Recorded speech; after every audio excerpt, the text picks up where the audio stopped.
Hi Sagittarius, welcome to your weekly love reading. So let's see what's going on for you in terms of love. Yeah, they felt like this mummy, like they died and they've been kept there, they've been wrapped up, been bound up kind of thing. But there's this steamer here, this ship. And this is like this person wanted like freedom to just go on that discovery, that life or that path of self-discovery. Influence. So this has the typical like Adam and Eve and the serpent kind of imagery. I feel like this is representing a toxic energy influencing your person, the karmic partner. But for some of you, and this will only be a few, the snake will represent your divine counterpart and the healing and the transformation that the snake represents with it shedding its skin. And it's actually saying to me, for some of you, that this is like the divine lovers. The influence of that healing from your counterpart is causing you to open your heart, the rose, come out of like the thorns and come into the rose, come into like the true love, and feel the freedom to like open your heart.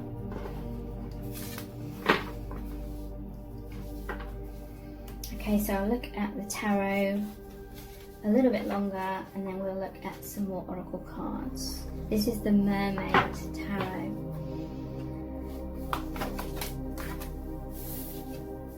Wheel of Fortune. End of an old cycle, beginning of a new one.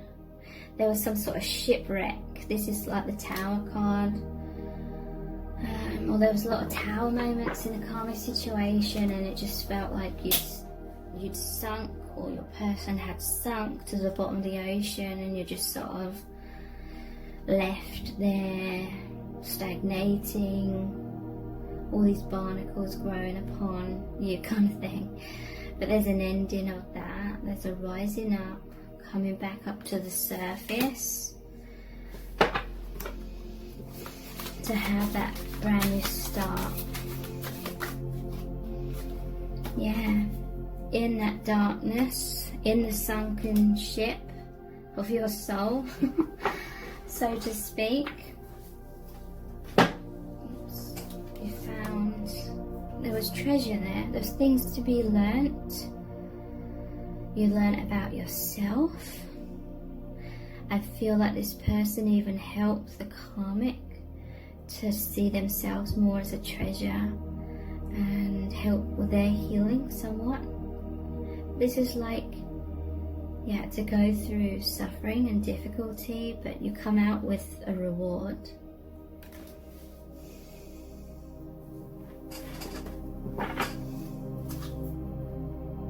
I'm hearing another message here about pirates, the bad guys trying to steal or find a treasure. That's like the karmic person trying to find the treasure of your person, which is like their heart, and prise it open and steal, like stealing from this person.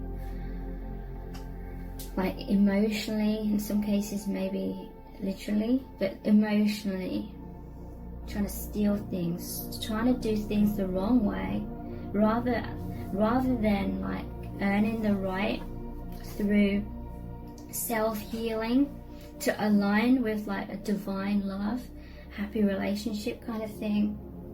The karmic person was trying to cheat at that, cut corners. They hadn't done their healing work, so they were trying to steal and grab a hold of like the treasure, like that amazing kind of relationship kind of thing, or the love of your person.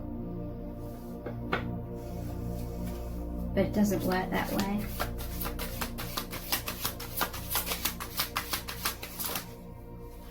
Yeah, they were trying. This is the devil. And look, there's all the treasure here.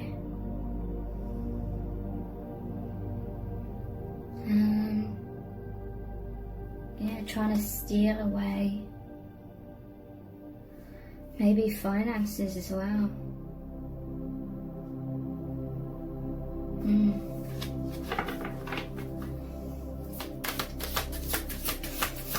But it's an ending of that cycle. Look. Wow. This karmic person tried to take this your person out of their natural like habitat, natural true self, that their true nature. They tried to take them out of that and bring them to where they were, kind of thing, and get this person to basically play the role of something that they're not, so this person could try and avoid the karmic person can avoid their own like pain and wounding. Eight of Cups, this is walking away. This person's freeing themselves, walking away and going back to their true nature. Okay, so let's look at some oracle cards. What does their soul really need you to know right now?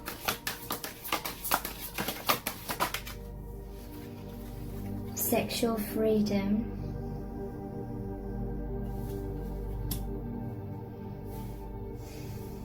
Compatibility.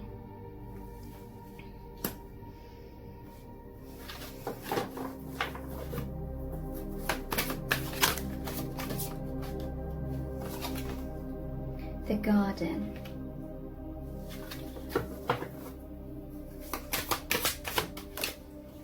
Manifestation. Bottom of the deck. Resolving conflict. So I feel like when this person was still very much all bound up in this karmic situation, they were dealing with someone that was kind of stuck in this energy, and they were trying to send them love, empathy, compassion, understanding, and they were giving them that. But they weren't aligned, they weren't compatible for the long haul, because this person's a higher vibration than this person. This person's all about like joy and freedom and love, and unfortunately, like, the other person's very wounded, and it made this person very sad to see that kind of thing. But this person knew that it was only a certain amount of time that they could do that, send that love.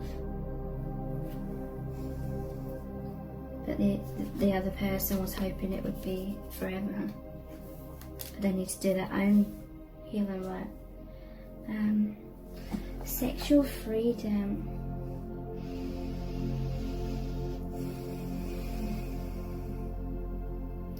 Okay, so there was that lust card. This won't resonate for everyone. I'm very cautious about saying this because this won't resonate for everyone. But in some cases there may have been some sort of sexual abuse or something, but not for everyone. And there's a freedom with that. This is like you and a divine counterpart. It's very healing, like on a sexual level as well. And you're much more compatible.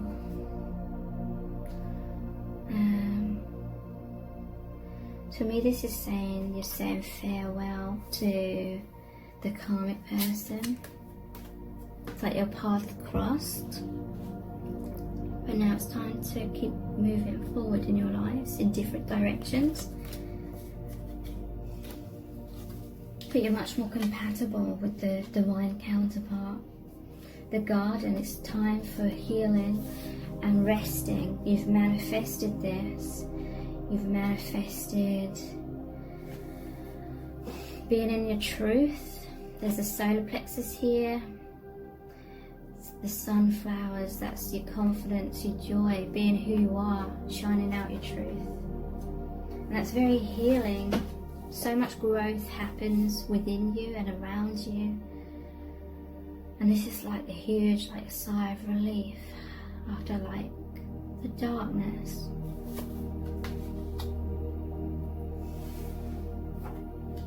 Those were the true love reading cards. These are the Starseed Oracle cards.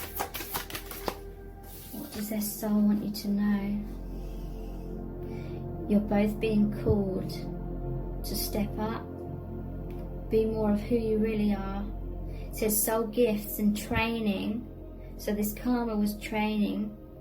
It's time to step up now and actually put that, what you've learned, into action more in your life.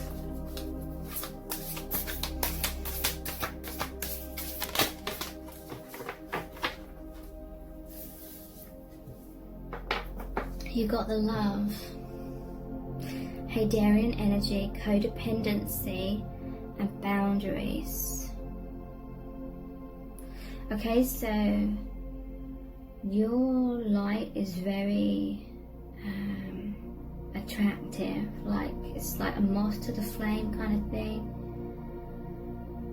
as light workers. So it's very easy to have codependent relationships or attract people with a lot of wounding. So it's very important to have those healthy boundaries. Certainly lessons there about that.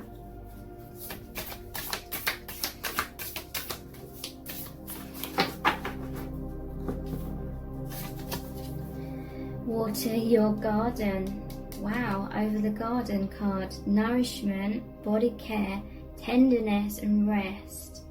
Maybe spend time in nature as well, or in your garden if you have one. Take care of your own needs, basically. At the bottom of the deck we have weight of the world. Boundaries, let it go. It's not yours to carry. So they're letting this go now. Fall into my arms, surrender. Holding the opposites, extremes in life. So surrender to the divine. Surrender this huge weight you've been carrying with you. We've got the chakra wisdom cards. Throat chakra, truthfulness. I am truthful and honest with myself. I aim to overcome any fears about speaking my truth. I definitely feel that was a fear in this connection. And I speak in a loving, considerate way. My personal empowerment comes from telling the truth and letting others know who I am. Others will be positively uplifted when they hear my truth, and I take care not to exaggerate in order to impress them. Okay, so maybe this person felt like they were too fragile, like to express their truth, if there was like aggressiveness or I'm careful not to let my mind mislead me and in turn others. I avoid gossiping or speaking negatively to others. So there's definitely something here about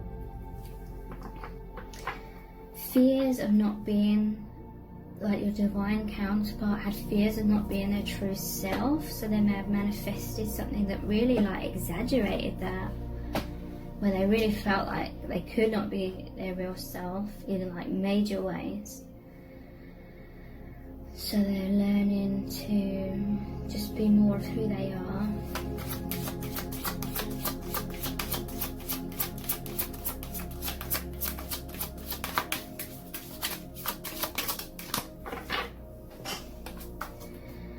Third eye chakra, acknowledge spirit. I trust in a higher source and I acknowledge my direct connection with it.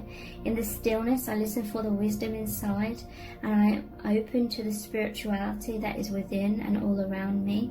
I know that love is the creative force. I meditate and welcome mystical truths.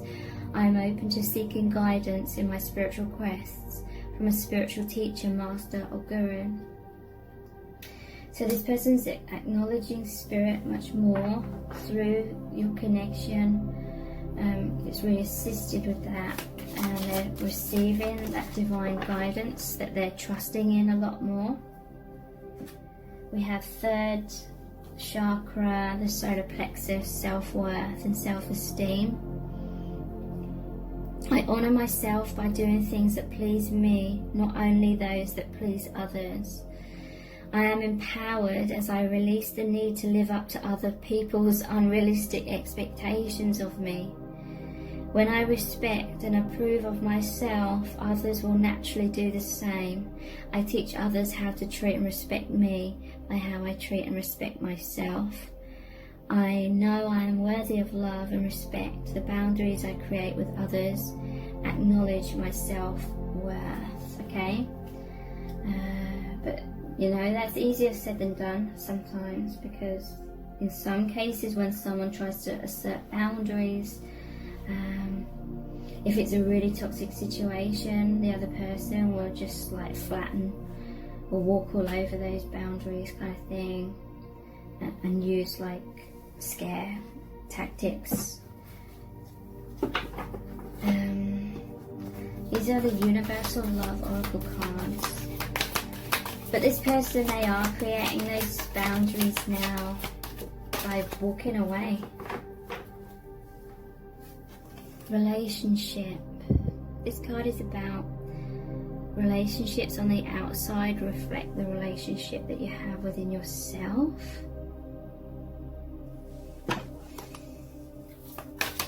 What else? The mystic and healing sounds. I feel this is like the dolphin represents the divine. It's coming through this person. They're seeing the truth. They're acknowledging the truth from spirit. It's very healing for them to hear this truth.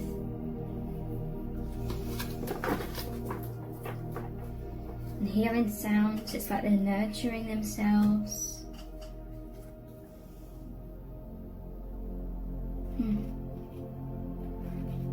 Dolphin sounds or ocean sounds, something about that.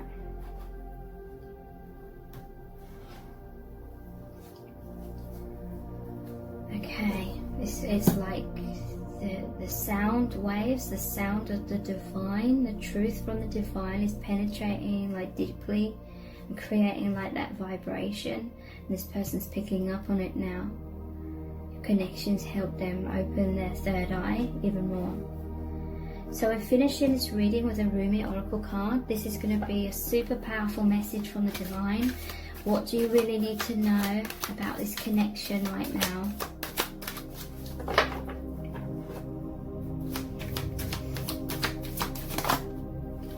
Victory of Miriam. Still not sure if I'm even pronouncing that right. Miriam. 41.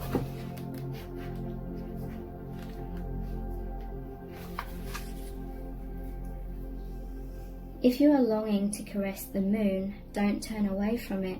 If you are not ill, why do you crawl under a blanket to hide? You are in a quarry of sweets. Why do you look so sour? You live in the spring of life. Why are you withered inside? Don't fight against yourself. Don't flee from what could be your glory. Like a fearless moth, dive into the flame. Why be linked to your obsessions? Burn out in the flames until your heart and soul are enlightened. Get out of the old carcass and form yourself a new body. Why are you afraid of a fox when you descend from lions? Why be a lame ass when you have the strength of stallions? The beloved you seek will arrive to open the door to your fortune, for love is the key that opens all your locks. You feel you are immortal, and I know you are divine. You feel you are not ready for the task, and I know that triumph is only moments away. You reach for me for protection, but you are me, and the protection that you seek is already with you. We are not apart.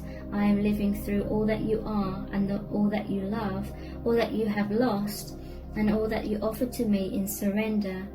I am in you as your courage and magnificence, and any task I send to you is simply one of the tasks for which you were born. You are an eagle with wings, ready to soar, so I push you from the cliff top that you may know yourself.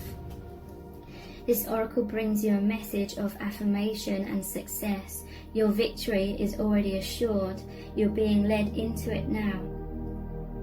No matter if you believe it is not possible, and you are placing more faith in the appearance of distraction or obstacle than in utter success, no matter if you have forgotten for a moment that the divine lives in you, as you, and that apparent failure is only a part of the process, the plan through which learning happens, serving the ultimate holy victory. Yes, your victory is inevitable. So you are being given this reminder from the Holy Mother Mary, also called Miriam, and the beloved divine presence of love that she serves. It is that presence that is real. It is the Holy Mother that is real. It is the divine in you that is real, and all else swirls around you so your soul can play. Every challenge and adventure is an opportunity for you to test your mettle and to be what you are in truth. The eagle that flies requires space and open sky. The tigress that hunts requires hunger to drive her to fulfill her being and live her nature. You need what you need to realize your divine nature as a living holy expression of the greatest love. So life is providing for you that your needs be met. Whatever may be troubling you, or is soon to present itself, is not a situation or a circumstance meant to bring you trouble. You just need to allow yourself to become more eagle-eyed, beloved wild one. It is not what appears to be that is the source of challenge for you, not at all. It is only how you are viewing the situation. Can you allow yourself to shift perspective? Yes, you know this is truth. It is only in forgetfulness that fear creeps in. Oh yes, to forget for a moment that you are divinity, and to lapse into erroneous belief that the challenges are more real than the love that they veil. No, the real challenge is in the attitude, not in a circumstance or situation. Will you remember that all is divinity manifesting and nothing exists outside of it? All is perfectly designed to help you fulfill your being, live your truth, experience your power, and reside in the perfection of your divine loving heart. Be curious rather than afraid. What is loving seeking to draw out of you now? It is always love in interaction with you, even if sometimes you feel like you are hauling a massive rock on your back up the steepest of all hills to build a temple at its apex. Yet when that temple is built, overlooking the ocean, and a startling burst of golden orange sunset explodes across the water, turning it gold, you'll forget about climbing that hill. You'll just drink in the view instead. You'll forget what you were supposed to worry about. Oh, don't you hate it when that happens? You'll just have to love in that moment and be peaceful instead. It makes more sense to notice the sunset than to turn your back upon its glory and grumble about how heavy those rocks were. Then, in your inspiration and your forgetfulness, you'll dream of another temple and the process of creation, perhaps with more lugging about of great heavy rocks, and it will begin again. But then so too will another captivating sunset be granted, best to witness in your newly built temple that renders you speechless and spellbound. This oracle brings you guidance and comfort. Whatever is going on in your life right now, whether it brings you joy or deepest struggle, is the divine in you as you breaking through into your life. Do not hesitate to trust in it. Embrace it fully and let it have its way. There is nothing there that needs to be resisted. You are safe to be wild, to be alive. Live it with love and let it unfold. The promise of success is yours, so allow yourself to be brought to it through the guiding wisdom of life, the life that serves love. There is also a part of you that is daring to love, to live, and to trust more so than ever before. You're even daring to quit the traumatic tendency to relive so many past hurts and aches. You no longer want to taunt yourself with failure and critique. You are less frightened of yourself, so you do not need to sabotage yourself anymore. You are learning love's way and claiming it as your own. That is your path to victory assured. This oracle asks you to trust in your growing optimism, to let the war be over now and put it behind you, even if it means weeping with sweet sorrow and relief for a while. The sunset is golden, the struggle is behind you. Now just rest and enjoy the golden glow as you rest with love a long, long while. Here's the sacred honouring ritual. With your hands in prayer at your forehead, breathe in and out, and if you can, allow your mind to become still. Then say aloud, I call on Miriam, who loves me without condition, to bring me faith, and Rumi, who loves me unconditionally, to bring me oneness with the great beloved. I call upon the unconditional loving wisdom of life and my own divine essence as I give thanks for all that is. I give thanks for the light that will be born from the darkness, and I give thanks for the fullness of my being coming into expression now. I give thanks for the grace and mercy that guides my way, and I surrender into the love that is leading me into my divine destiny now. So be it. Close your eyes and bow your head to your hands in prayer again, and still your mind if you can for several moments. When you're ready, simply open your eyes and you've completed your sacred honouring ritual. So I really hope this has resonated with you, and thank you so much. Take care. Bye.